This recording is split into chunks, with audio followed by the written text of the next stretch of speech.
오늘 함께 보실 하나님의 말씀은 사도행전 4장 19절에서 20절까지 말씀입니다. 사도행전 4장 19절에서 20절까지 말씀입니다.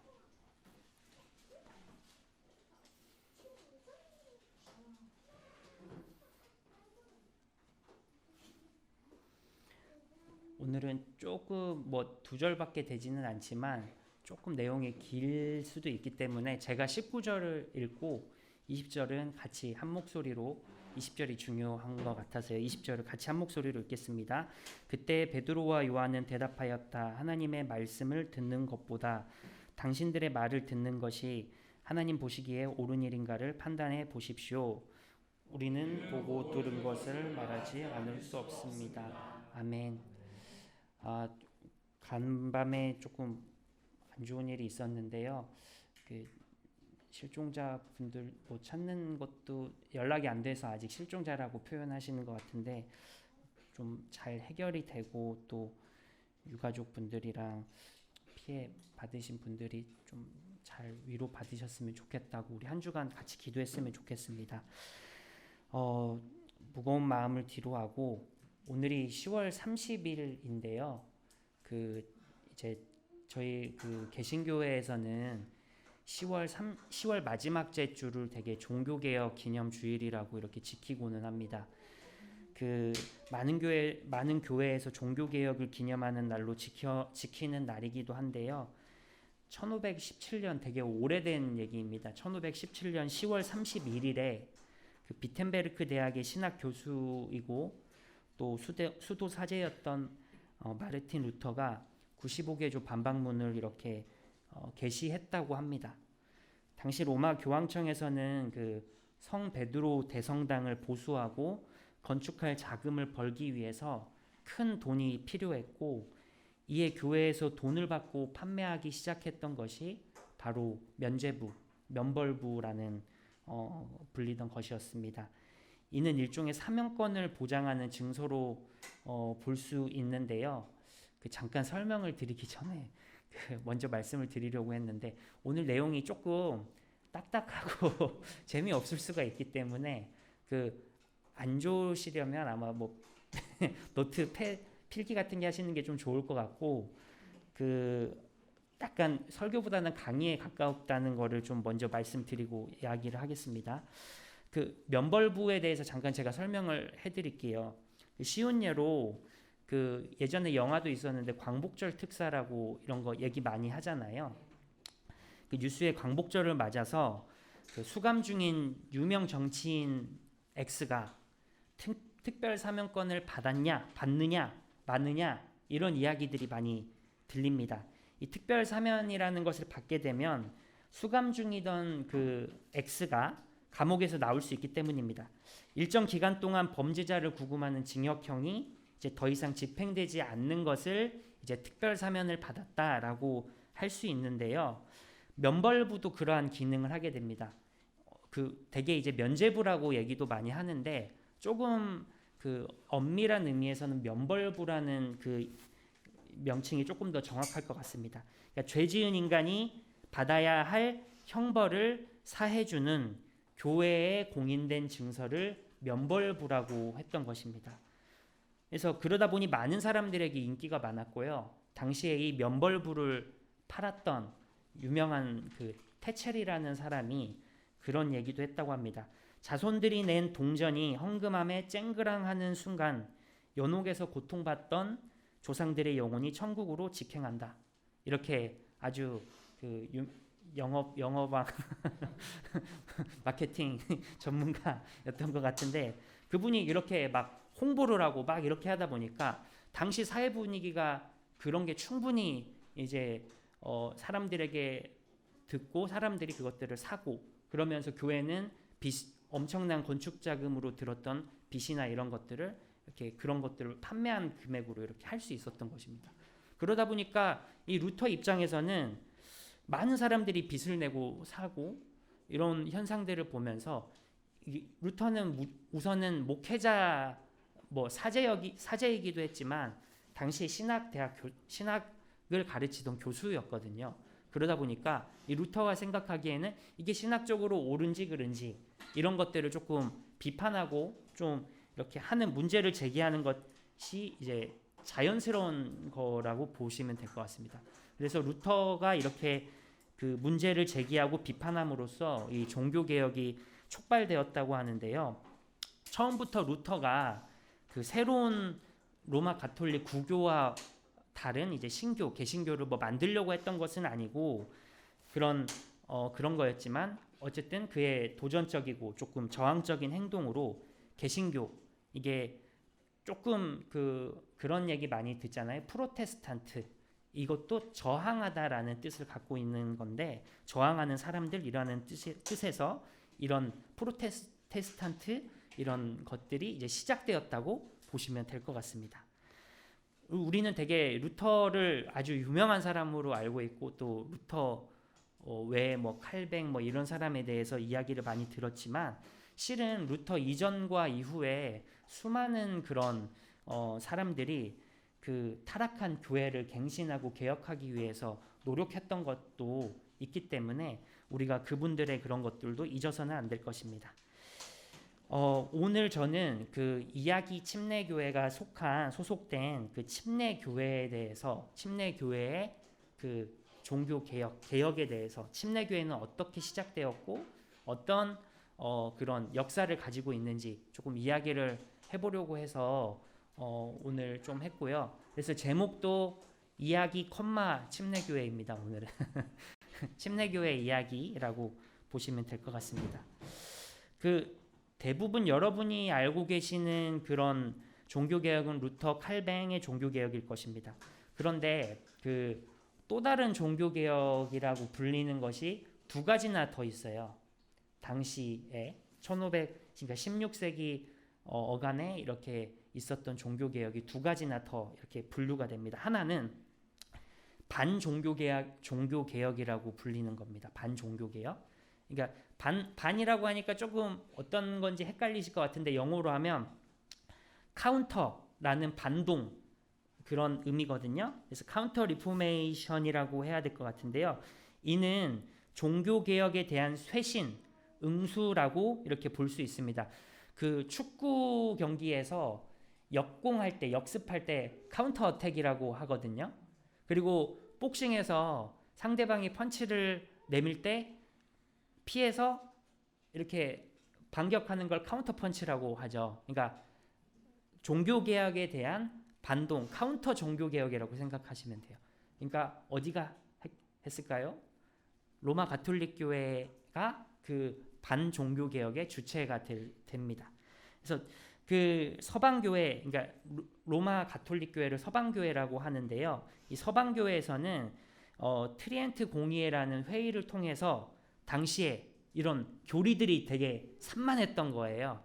이거 루터가 제기했던 문제 제기했던 게 면벌부 판매만 있었던 건 아니거든요.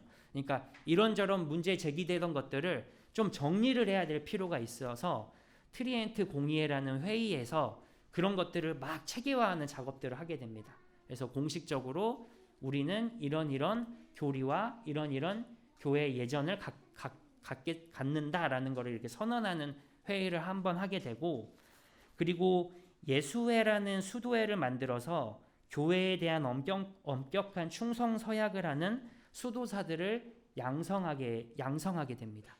그리고 그 사람들이 이제 배출되기도 하는데요. 이 예수회라는 수도회가 만들어질 때 중요하게 역할을 했던 사람이 이제 이그나티우스 이냐시오 아마 이 사람일 건데 아마 이 사람이 군인 출신이었던 것으로 제가 기억하거든요. 그러다 보니까 이 사람이 아주 그 로마 교회에 충성하는 사람들을 막 이렇게 만들어내요. 그래서 이 사람들이 얼마나 헌신적이고 충성스러운 사람이 되게 되냐면 외국에 이제 결혼하지 않고 외국에 이제 나가고 교회에서 나가라고 하면 그 사람들이 알겠습니다 하고 군인처럼 이렇게 나가게 되거든요. 그래서 당시에 그 이후로 이 예수회 출신의 사람들이 선교 활동에 되게 적극적으로 막 하게 돼서 나중에는 아시아와 아메리카 선교에 아주 중요한 역할을 하게 됩니다. 그래서 그 서강대학교도 예수회 그 계열의 학교거든요. 그래서 예수회 그 옛날 영화 미션에서 나오는 그런 사람들도 예수회 출신의 그런 선교사 이야기들이 아마 나왔던 것으로 제가 기억을 하거든요. 그래서 예수회라는 그런 예수회라는 수도회를 통해서 이 반종교 개혁에 뭐 안 좋다라고 하기에도 조금 애매한 그런 선교적으로는 되게 엄청난 업적과 중요한 결과물들을 냈기 때문에 그런 것들이 있었다는 것을 보시면 됩니다. 그리고 제가 하나 더 있다고 했던 종교개혁이 바로 제3의 종교개혁이라고 불리는 건데요. 영어로는 레디컬이라는 뜻을 가지고 있는 레디컬 리포메이션이라고 해서 급진적 종교개혁의 주체로 불리는 이들이 있었는데 그 부류를 바로 재침례파 또 혹은 제세례파라고 이렇게 말하기도 합니다. 이게 이름에서 알 수 있듯이 재침례파, 제세례파가 침례를 2번 재라는 다시 이렇게 거듭 받는다 약간 이런 의미다 보니까 우리 침례교회랑 되게 밀접한 관련이 있습니다. 그래서 오늘은 이 재침례파, 제세례파의 종교개혁에 대해서 조금 주로 이야기를 하고 싶은데 이 사람들은 어떤 사람들이었냐면 그 로마 가톨릭 교회의 전통을 허물고 성경의 토대 위에서 교회를 재건해야 된다고 아주 급진적으로 이제 주장했던 사람들이었습니다. 이 서방 교회의 전통은 다양한 것들을 권위로 인정하고 있었는데 교황의 권위, 교회의 권위 이런 것들도 아주 중요한 권위 중에 하나였습니다. 그런데 이 제세례파, 제침례파는 교회의 권위보다는 그런 이야기, 그런 사람이 만든 것보다는 우리는 오직 하나님의 말씀, 성경, 성서를 가장 유일한 근원과 토대로 우리는 삼겠다라고 해서 그 아예 어떻게 보면요, 되게 아주 급진적으로 보였던 거예요. 사람들 입장에서는. 그래서 이제 그 급진적 종교개혁이라고 하는데 그 서방교회의 다양한 전통 중에 하나가 바로 유아세례라는 것이었습니다. 유아세례. 아마 그 유아세례 장로교회나 이런 데 다니셨던 분들은 얘기 많이 들으셨을 거예요. 유아세례를 받는다 만다 뭐 이런 얘기들. 유아세례 말 그대로 어린아이, 그 태어난 지 얼마 안 된 아이에게 세례를 베푸는 그런 것을 유아세례라고 하는데요. 당시 그 루터나 재침례파들이 살고 있었던 세계에서는 이 유아 세례를 받지 않는다는 것은 상상할 수 없는 일이었습니다. 당시 세계에서, 당시 세상에서는 기독교 신앙을 택하느냐, 택하지 않느냐 이런 것들이 중요한 문제조차 될 수가 없었어요. 왜냐하면 애초에 유아 세례를 받음으로써 다 기독교인이 돼버렸기 때문에 이 사람이 교회에 나온다 안 나온다 이런 문제가 아니라 무조건 이 사람은 기독교인이 된 거예요. 태어나자마자. 애초에 기독교인이 되거나 기독교인이 아닐 자유가 주어지지 않습니다. 우리 중 누구 하나가 자신이 출생할 국가를 고른 사람이 없습니다. 어느 나라 국민이 될 것을 고른 적도 없고 태어나고 나니까 부모님을 따라서 국적이 바로 자연스럽게 주어지잖아요. 이 유아 세례를 받는다는 것도 나의 선택 여부와 상관없이 자연스럽게 기독교인으로서 그 교회 교구에 등록되는 것을 의미합니다. 그러니까 조금 쉽게 말씀드리면 그 이제 응애 아기가 태어나면 부모님이 그 이제 아이를 이제 주민센터에 가서 그 호적 등록하려고 이제 출생 신고를 하잖아요. 당시 교회도 똑같아요. 유아 세례를 받는다는 게 그냥 거의 호적에 등록하는 거랑 같은 거예요. 그러니까 이 기독교 국가에서 출생 신고라는 것과 유아 세례는 아주 유사하다고 보면 됩니다. 그런 나라는 누구나 기독교인으로 가득 찬 하나님의 나라라고 불릴 수도 있습니다. 여러분들이 생각하시기에는 이런 것들이 되게 좋아 보이는가요? 아니면 안 좋아 보이시는가요?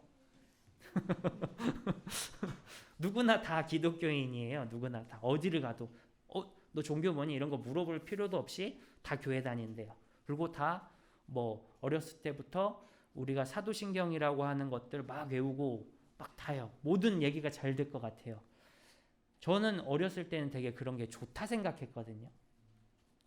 그리고 그 20대 초반 막 그 순수한 마음에도 그런 것들이 되게 좋아 보였어요. 그런데 한편 이제 좀 나이가 들고 나니까 그런 사회가 되게 공포스러울 것 같다는 생각이 들더라고요. 어디에도 세례를 받지 않은 사람을 찾아볼 수 없고 어디에서도 교회를 다니지 않는 사람을 찾아볼 수가 없는 사회입니다. 어딜 돌아봐도 기독교인입니다.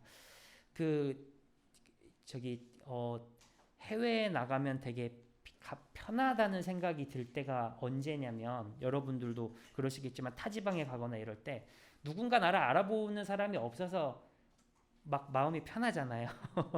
내가 뭐 그렇다고 뭐 나쁜 짓을 할 거는 아니지만 그럼에도 나를 알아보는 사람이 없고 내가 누구인지, 내가 교회를 다니는지 마는지 이렇게 신경 쓰고 판단할 사람이 없으니까 편한 마음이 들 때가 있는데, 이런 사회에서는 어딜 가나 다 교회 다닌다고 생각하고 하니까 행동에 좀 제약도 받고 그럴 것 같습니다.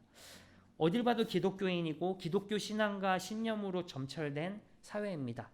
다른 말로 해서, 나쁜 말로 하면요, 기독교 전체주의 사회입니다. 모든 것이 다 기독교로 이렇게 있는 사회. 제가 한번 예를 한번 들어보겠습니다. 어느 날 종교 경찰이 지난주 예배에서 사도신경을 제대로 읊조리지 않았다는 이유로 옆집 순이를 체포합니다. 평소 순이네 아버지와 자주 다퉜던 철이네 아버지가 순이를 종교경찰에 신고하게 된 겁니다. 그렇게 보름 가까이 조사를 받은 후 순이가 돌아왔습니다. 그런데 다시 보게 된 순이의 모습에 모두 놀랍니다. 순이의 팔다리 곳곳에 시퍼런 멍이 들어있고 밝은 갈색이었던 머리카락은 어느새 검정색 짧은 머리로 바뀌어 있었기 때문입니다. 한동안 순이는 이명 증세로 병원을 오가는 듯 합니다. 이후 순이는 교회당 제일 앞에 앉아 큰 목소리로 사도신경을 읊조립니다. 아마 이런 기독교 나라, 그런 기독교인으로 가득 찬 나라, 그리고 국가의 종교로 기독교가 된 나라에서는 종교 경찰이 너 이게 뭐 신앙이나 뭐 이런 것들에 관해서 아주 이게 사적으로 이런 것들도 막 이렇게 침해하는 그런 일들이 있을 겁니다. 생각만 해도 끔찍한 상황입니다. 중세 시대에 교회에 마녀 혹은 이단으로 이렇게 불린 사람들이 교회에 의해서 종교 재판을 받고 헛된 교리로 사람들을 미혹했다는 선고 때문에 고문을 당하고 죽임 당한 것 같은 맥락이라고 볼 수 있습니다. 오늘날 그 샤리아라는 국법을 시행하는 이슬람 국가를 생각해 보시면 됩니다. 뭐 도둑질했다고 이게 손목을 이렇게 탁 자른다거나, 아니면 뭐라고 할까요? 뭐 처녀였던 가족 중 누가 이게 나쁜 다른 사람들에 의해서 뭐 그런 이렇게 강간을 당했다. 그러면 네 몸을 더럽혔다고 해서 막 그런 것도 있고, 명예살인 막 이런 것도, 부족이나 부족 같은 그런 데서는 이슬람법이 아주 이게 강세인 것은 뭐 그런 사회법으로 그 명예살인한 사람이 뭐 형을 받는다 하더라도 그게 크게 뭐 개의치 않나 보더라고요. 뭐 뉴스나 이런 데서 보면. 그런데 성경을 연구하던 이런 사회에서 성경을 연구하던 재침례파 무리가 기독교 국가가 된 사회에 문제를 제기하기 시작한 겁니다. 다른 것보다 그들은 유아 세례가 유효한가, 유아 세례를 받는 것이 맞는 것인가, 이런 거에 대해서 의문을 품기 시작했습니다. 성경을 읽으면서 그들은 자기 결단에 따른 신앙 고백과 회심에 따라서 기독교인이 될 수 있다는 확신을 가지게 됩니다. 더불어 예수 그리스도를 따라 살아가기를 다짐하는 이들이야말로 예수 그리스도의 제자로 불릴 수 있다고 이렇게 믿게 됩니다. 그렇게 그들은 자신의 기독교 신앙을 고백한 후에 다시 침례를 받게 됩니다. 그래서 재세례파, 재침례파가 된 것입니다. 이미 유아 세례를 받았던 사람들이었기 때문에 당시 사회에서 이미 그들이 침례를 받는다는 것은 유아 세례를 부정하게 되는 꼴이고 기독교 국가를 부정하게 되는 꼴입니다. 유아 세례를 부정한다는 것은 신학적 논쟁을 차치하고서도 당시 중세 유럽의 국가론 자체를 뒤흔드는 아주 위험한 행동이었고 사상이었기 때문에 같이 종교 개혁을 이렇게 하려고 했던 루터와 칼뱅도 이 사람들을 멀리하게 됩니다. 처음에는 이 재침례파들에 대해서 뭐 약간 우호적인 것도 있었지만 이 사람들을 이렇게 교화되어야 할 사람들 뭐 이렇게 좀 생각하다가 나중에는 이 사람들이 이단이야라고 하면서 핍박하고 박해하고 심지어 이렇게 죽이기까지 하는 일들이 막 벌어지게 되거든요. 뭐 그렇게까지 할 일인가 싶기도 한데 당시 사회는 그런 국가 자체를 전복시키려는 사람들로 이 사람들을 이해했기 때문에 이 사람들이 도망 다닐 수밖에 없었고 숨어들 수밖에 없었다고 이렇게 보시면 됩니다. 유아 세례는 기독교 국가의 기초 토대이기 때문입니다. 루터와 칼뱅은 기독교 국가라는 비전을 가지고 있었습니다. 이 사람들은. 그래서 그 때문에 처음에는 재침례파를 교화가 필요한 대상으로 여기다가 나중에는 이단으로 정죄하고 박해하고 죽이기까지 합니다. 기독교 국가에서 이교도라는 것, 이단이라는 것은 개종의 대상이 되며 개종하지 않은 이교도는 나중에 이제 축출해야 되는 사람으로 여겨지게 됩니다. 기독교인 아닌 이교도는 불순물이고 정화해야 될 대상인 것입니다.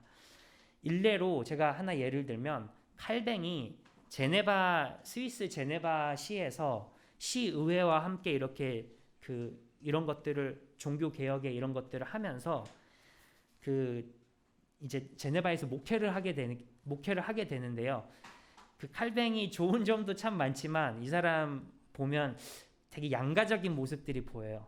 그 카스텔리오라고 하는 사람이랑 막 설전을 벌이면서 카스텔리오를 막 비방하고 막 비판하면서 다른 의견을 말하니까 칼뱅이 막 분노하는 그런 것들을 막 보이거든요. 죽이려고 하는 그런 것들도 있고. 그러니까 제네바시에서 많은 사람들이 그래서 실제로 추방되기도 하고 쫓겨나기도 하고 이렇게 많이 다치거나 이렇게 죽기도 합니다.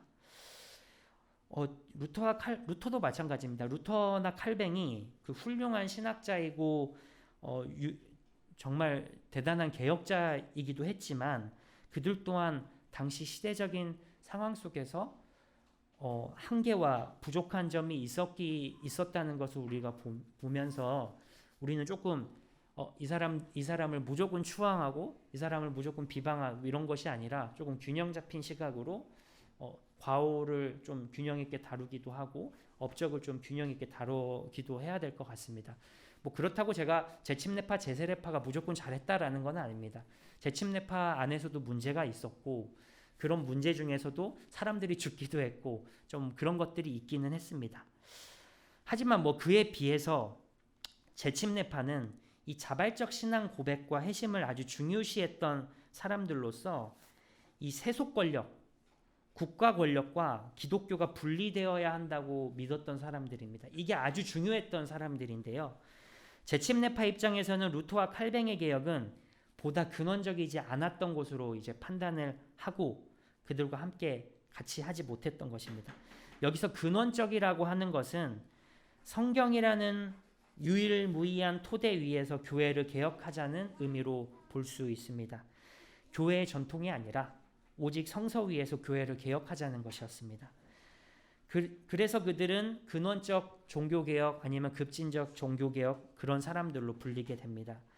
이 루터와 칼뱅도 오직 성서 뭐 이런 얘기를 했지만 그럼에도 그 교회의 권위나 이런 교회의 전통을 많이 이렇게 따르는 모습들을 많이 보이거든요. 그래서 약간 온건 개혁이라고 하기는 좀 그렇지만 당시 상황에서 이 재침례파, 재세례파에 비해서는 훨씬 순화된 덜 매운맛의 종교개혁을 했던 사람들이라고 보시면 됩니다. 그래서 그 재침례파는 신학적인 면에서는 오직 성경만 주장하니까 막 이전에 했던 것 이거 다 아니야, 막 예전 막 이런 거 아니야, 뭐 사제 신부 평신도 이런 게 어딨어, 이런 거 아니야, 뭐 교황 이런 게 어딨어, 아니야, 막 아닌 게 너무 많은 거예요. 성경에서 다시 이렇게 하려다 보니까. 그러니까 이 사람들은 되게 보수적인 사람들이에요. 기본적으로 성경 보수주의죠. 그러니까 성경만 옳다, 성경이 맞다 이렇게 했던 사람들이니까. 근데 보수주의자인데 실제로는 보수주의자인데 다른 사람들이 봤을 때는 진보주의자로 보이는 거죠. 그러니까 개혁적인 보수주의자, 진보적인 개혁주의자 이렇게 말을 할 수 있는 것입니다. 근데 그런 사람들, 개혁적인 보수주의자, 보수적인 개혁주의자 그런 사람들 보면요, 이 사람들을 딱 명확히 규정하기가 너무 어려운 거예요. 보수도 아닌 것이 진보도 아닌 것이, 진보 같은데 막 보수적인 얘기하고 있고. 그러니까 색깔론적으로 하면 흑색도 아니고 백색도 아니고 규정되지 않는 이상한 부류의 사람들이 회색 분자인 것입니다. 그래서 기존의 문법 안에서 쉽게 규정되지 않은 사람들이었기 때문에 그들의 개혁은 별로 중요하게 다뤄지지도 않았고, 혹은 다뤄진다 하더라도 제3의 종교개혁, 그냥 조금 제1과 2의 종교개혁도 아니라 제3의 종교개혁 이렇게 불리게 됐던 것입니다. 사실 루터와 칼뱅에게는 지방 영주나 제네바 시의회 같은 세속 권력에 기대어서 교회를 개혁할 만한 이유가 있었습니다.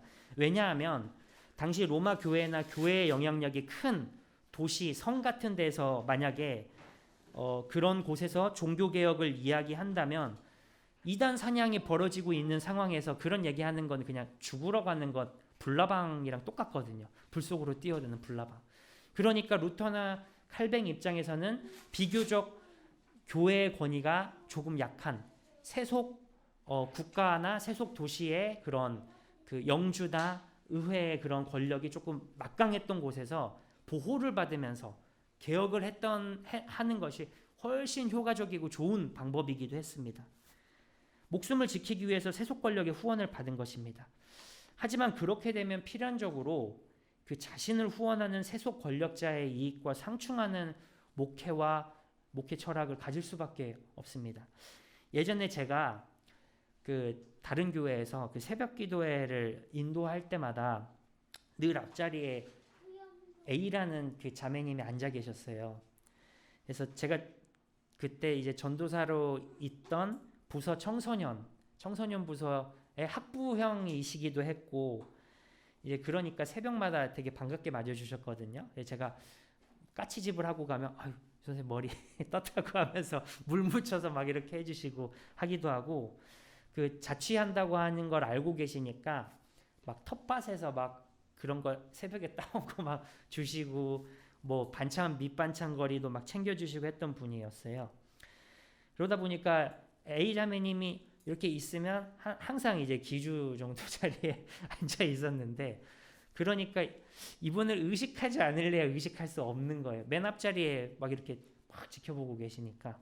근데 이제 당시 이 자매님이 기획부동산을 기획부동산 이런 계획부동산 뭐 이런 일들을 하고 계시다 보니까 이게 땅 투기, 투자 막 이런 투자 이런 얘기들 좀 하고 막 그러셨거든요. 근데 이 설교 때마다 그런 비슷한 얘기 아니면 이 자매님이 걸릴 만한 뭐 그런 투자, 투기 얘기 이런 거 하지 말라고 해야 되는데 못 하겠는 거예요. 눈치가 보여가지고. 근데 이제 이 자매님은 혹시 기분 나쁘실까봐, 기분 상하실까봐 좀 막 돌려 말하느라고 시간을 되게 많이 썼던 기억이 납니다. 또 비슷하게도 뭐 다른 분 또 다른 것에는 다른 분이 걸리고 또 다른 분이 걸리고 해서 막 그런 어려움이 있었는데, 아마 루터와 칼뱅에 비할 수는 없겠지만 루터와 칼뱅도 자신을 보호하고 후원하던 그런 사람들의 이익권과 이런 것들에 상충하는 이야기를 하는 것 자체가 대단히 어려웠을 거라고 이렇게 생각할 수 있을 것입니다. 그러나 이제 그와 달리 그 재침례파는 걸리는 게 없었어요. 이 사람들을 막가파처럼 막 하는 걸리는 게 없으니까 이 신앙의 자유, 종교의 분리를 아주 강하게 주장합니다.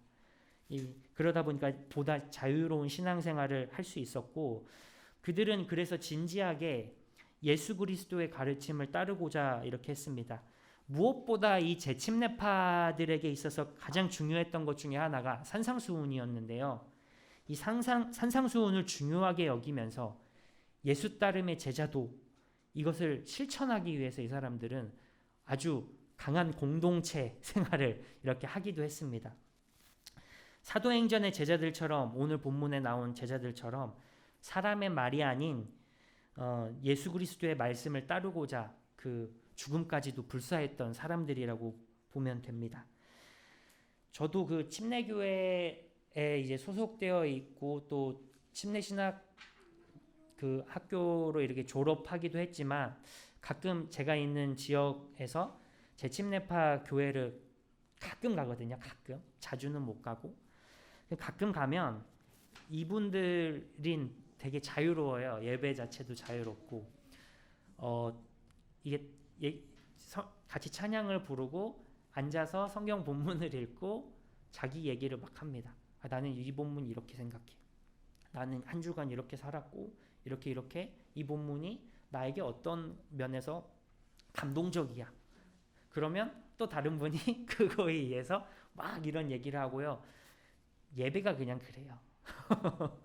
그러니까 목회자랑 그 목회자 아닌 사람이 설교하고 듣는 이런 관계가 아니라 되게 수평적인 분위기이기도 하고요. 예배 분위기도 그렇지만 이분들이 되게 평화를 되게 중요하게 생각하세요. 평화주의자들이라서 이 뭐 생태, 평화 뭐 이런 주제들에 대해서 되게 얘기를 또 많이 하시는 편이거든요. 그러니까 어떻게 보면 성경 안에서 또 성경을 보는 면에서는 보수적인 면이 있지만, 사회에서는 그런 평화에 대한 이야기, 뭐 생태에 관한 이야기, 이런 얘기를 하는 것 자체가 상당히 급진적으로 보이기도 한다는 면에서 이런 좀 다채로운 모습으로 조금 보면 될 것입니다. 그런데 이 자유로운 예배 방식과 평화를 지향하는 이 신앙이 매우 인상 깊다고 할 수 있는데, 이 침례교회도, 우리 침례교회 교단도 이 재침례파로부터 받은 유산들이나 그런 것들이 정말 많아요. 영향받은 게. 그러다 보니까 이 회심에 대한 강조, 무엇보다도 회심에 대한 강조, 그리고 조금 상호 수평적인 분위기, 여러 면에서 침례교회와 재침례파 교회가 비슷한 점이 참 많습니다. 재침례파의 유산을 물려받은 침례교회는 무엇보다도 이 기독교 국가의 위험성을 경계하고 있습니다. 오늘날 예수 그리스도의 이름을 망령되게 사용하면서 이 세속 권력과 야합하고 있는 종교 장사꾼이 참 많습니다. 뭐 내가 뭐 국가조차 기도회 간다 막 이런 목사님들, 내가 무슨 이거 한다. 이 정치와 종교가 분리되어야 한다고 말씀들을 많이 하시면서도 상당히 정치 권력이나 이 부 권력 같은데 가까이 있는 분들이 진짜 많거든요. 이 누구보다 정치적인 종교인이 많고 자본주의 권력을 가까이 하는 종교인이 많습니다. 이런 상황 속에서 우리 그 자유로운 신앙의 고백, 회심을 강조하는 우리 침례교회 교인들은 어떻게 살아갈 수 있을지 우리가 참 고민해야 되는 부분이기도 합니다. 그래서 이따가 다양한 이야기들을 예배 후에 좀 나누실 수도 있겠지만, 첫째 제가 좀 생각한 부분들은, 첫째로는 이 타의가 아닌 자발적 신앙 고백을 중요하게 생각해야 되는 것, 이거 다시 한번 우리가 좀 상기해 봐야 될 필요가 있습니다. 우리는 타의에 의한 신앙을 거부할 수 있습니다. 그러니까 유아 세례 무조건 다 받고 다 기독교인 되는 게 아니라 자발적인 신앙 고백에 따라서 회심에 따른 신앙을 이제 선택할 수 있다는 것입니다. 어떻게 보면요, 이렇게 보시면 될 것 같아요. 이 이야기 침례교회는 지금 교회 시스템이나 이런 것들이 막 체계화되어 있지 않기도 하지만, 예를 들어 교회의 시스템과 사람, 프로그램에 의해서 나의 신앙이 좌지우지되는 경우가 참 많거든요. 어느 교회라고 말씀드리긴 좀 어려운데, 제가 예전에 갔던 교회에 가니까요, 딱 가자마자 프로그램표가 팍 이렇게 나와 있어요. 제자 훈련, 성경 공부, 모임. 이 프로그램만 참여하면요, 왠지 신앙생활 잘할 것 같거든요. 그리고 거기 프로그램을 하시는 분들은 약간 중독처럼 돼가지고 프로그램 막 돌아가면서 이거 회기 사이클 돌아서 다시 돌아와요. 이런 프로그램 안에서 신앙생활을 하는데, 코로나 때 여러분도 다 경험하셨겠지만 교회 시스템에 의해서 예배 시스템에 의해서 신앙생활을 하다가 예배 더 이상 드리기가 어려운 상황이 오면요 확 무너져요. 그러니까 그거는 자발적 신앙 고백이 위한 교회 신앙생활이 아니라 타의와 타발적인 신앙생활에 불과했다는 것을 깨달게 된 거죠. 근데 우리는 침례교회는 적어도 우리 이야기 침례교회는 다른 사람의 의지가 아니라 교회 시스템, 사람, 타의에 의해서 신앙생활을 하는 것이 아니라 내 영혼을 돌아보는 일에 조금 더 민감하고 예민하게 할 수 있다는 것, 이것이 우리가 좀 다시 생각해 봐야 될 것입니다. 자신의 영혼을 돌아보는 시간을 가질 수 있어야 하고요. 침례교회는 영혼을 돌아보는 기술을 이렇게 좀 많이 연마하셔야 될 것 같아요. 예를 들어 지금 뭐 이야기 침례교회에서 하고 있는 성경 통독, 말씀 묵상, 말씀 읽기, 기도, 영성일기 쓰기 뭐 이런 것들이 자신의 영혼을 돌아보는데 아주 좋은 그런 것들입니다. 교회 전통적으로 그런 것들을 많이 했어요. 그 군중 속의 하나가 아닌 내가 1대1로 하나님과 단독자로서 신앙생활하는 것을 우리가 좀 침례교인이라면 이렇게 개발해야 될 필요가 있지 않나 이런 생각을 합니다.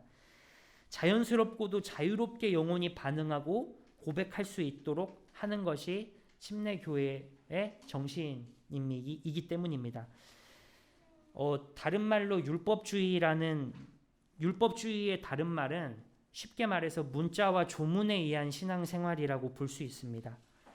그런 신앙생활에서는 자유롭지가 않아요. 문자주의적인 신앙생활은. 근데 침례교인이 중요하게 생각하는 자발적인 신앙 고백, 회심 이런 것들은 오히려 성령에 의한 것이라고 좀 볼 수도 있을 것 같습니다. 왜냐하면 성령은 우리를 자유롭게 해주시고 자유로운 문자와 조문에 얽매이지 않고 우리를 자유로운 곳으로 인도해 주시기 때문입니다. 반복되는 하루 일상 속에서 내 영혼을 돌아보는 일에 힘쓰시고 영혼의 고백에 귀 기울이는 우리 침례교회 교인들이 되었으면 좋겠습니다. 또 한 가지 말씀을 드리면 정교 분리에서 먼저 좀 말씀드릴게요. 정치. 세속 권력과 거리를 두고 있는지 우리를 좀 돌아봐야 할 것입니다. 신앙인으로서 그런 데가 참 많아요. 돈이 되게 중요한 교회, 좌지우지, 돈에 의해서. 누가 돈이 많은 분 앞에서 똑같은 우리가 기독교인 신앙인으로서 똑같은 대우를 받는 것이 아니라 돈이 많은 분들은 조금 더 대우를 많이 받고 외모에 의해서 평가받는 거죠. 그 사람이 가진 배경과. 그러니까 돈이 우상이 된 문화, 또 권력과 서열을 중요시하게 되는 문화가 우리 교회, 내 자신을 망가뜨리고 있지는 않은지 끊임없이 경계하는 것이 필요합니다. 이 정교분리란 이 정치와 종교를 나누자는 건데 우리는 정교분리의 원칙을 적어도 내 신앙과 세속이 이런 것들을 교묘하게 섞어버리는 혼합주의에 빠지지 않도록 탐욕스러운 신앙인이 되지 않도록 내 자신을 이렇게 돌아보는 그것을 정교분리 개인의 원칙으로 조금 세워보는 것도 체화시키는 것이 필요할 것입니다. 또 두 번째로 이제 교회죠. 정교분리에서 교회 신앙적으로 내가 어떻게 해야 될지 이 교회 그런 분들이 많아요. 타락한 세상을 구원하겠다는 그 어떤 사명감으로 자기 자신을 메시아처럼 이렇게 생각하는 사람들이 많아요. 저는 이제 정치적으로 정당에 종종 총선이나 대선 같은 데 나오면 기독 무슨 당 이런 데 나오는 게 많죠. 이분들 보면요. 이분들 되면 무서워요. 이분들이 실제 그런 선출된 권력으로 뽑히게 되면 무슨 일을 할지 감이 안 잡히거든요. 뭐냐면 이분들이 거의 메시아적 정체성을 가지고 있는 것처럼 보여가지고 내가 만약에 뭐가 되면 내가 국회의원이 되면 내가 대통령이 되면 이 나라 어떻게 해서 이 나라를 하나님의 나라로 만들겠다.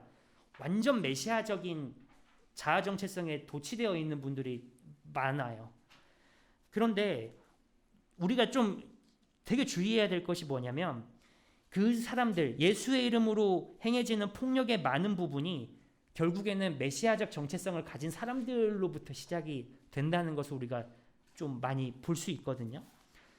단지 예수님께서 우리에게 언제 우리더러 그리스도가 되라고 하신 적 없어요. 메시아가 되라고 하신 적 없어요. 우리는 단지 타락한 세상을 구원하신 예수 그리스도를 믿고 따르면서 예수 그리스도의 신실한 제자로서 예수님이 하신 것들을 증언하는 삶을 살면 되는 거거든요. 내가 메시아가 되는 것이 아니라 메시아가 하신 것들을 증언하는 삶, 증언하는 공동체로 우리가 남아있으면 되는데, 뭔가 메시아처럼 나서서 막 하려고 하는 그런 행동들, 저는 이것이 되게 위험한 하나님 앞에 되게 교만한 것이고 우리의 신앙생활 자체를 아주 오염시키고 타락하게 만드는 것이라고 생각합니다. 이 제자로서 우리는 예수님을 따라서 성실하게 살아가면 됩니다. 산상수훈에 예수님께서 하신 말씀들을 따르면서 우리가 할 수 있는, 실천할 수 있는 부분들에 대해서 실천하면서 하면 되거든요. 제자로서 증언하는 영광을 구하기만 하면 됩니다. 우리가 메시아로서 세상을 구원하는 영광을 구하는 것이 아니라 제자로서, 예수님의 제자로서 증언하는 영광을 구하는 것이 우리 침례교회 교인이 할 수 있는 일이라고 생각합니다. 제자된 공동체로서 증언하는 일이 우리의 우선순위가 되면 좋겠습니다. 제가 첫 번째 말씀드린 것, 자발적인 신앙 고백에 따른 것으로 다른 것에 의해서 내 신앙이 좌우되지 않도록 하는 게 중요하고, 두 번째로는 종교라는 이름으로 세속 권력과 야합하고 이런 것들에 되게 중요하게 거부하면서 돈과 권력과 서열이 우열이 된 문화 속에 내가 물들지 않게 하는 것, 경계하는 것 중요하다고 말씀드렸고, 마지막으로 신앙이라는 이름으로 메시아적 정체성을 갖지 말라고, 제자된 공동체로서 신실하게 살아가는 것이 우리의 소명이라고 이렇게 말씀을 드렸습니다. 이따가 조금 더 예배 후에 나눌 시간이 있으면 좀 그런 부분들에 대해서, 우리가 할 수 있는 부분들에 대해서 조금 더 나눴으면 좋겠습니다. 잠깐 기도하겠습니다.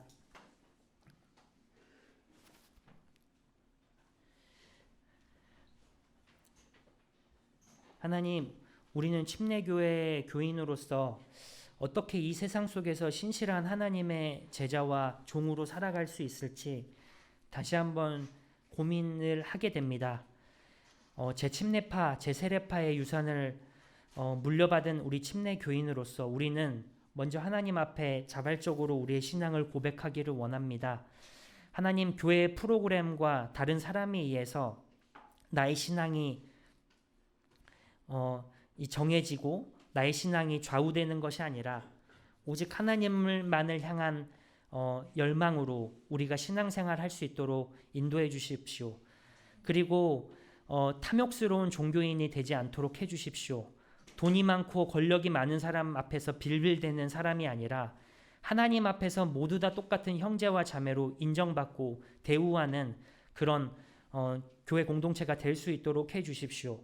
그리고 또한 우리가 메시아적 정체성을 가지고 세상을 구원하려는 것이 아니라 예수님의 신실한 종으로서 세상을 살아가는, 증언하는 공동체로 남아있을 수 있도록 인도해 주십시오. 감사드리며 예수님의 이름으로 기도드렸습니다. 아멘.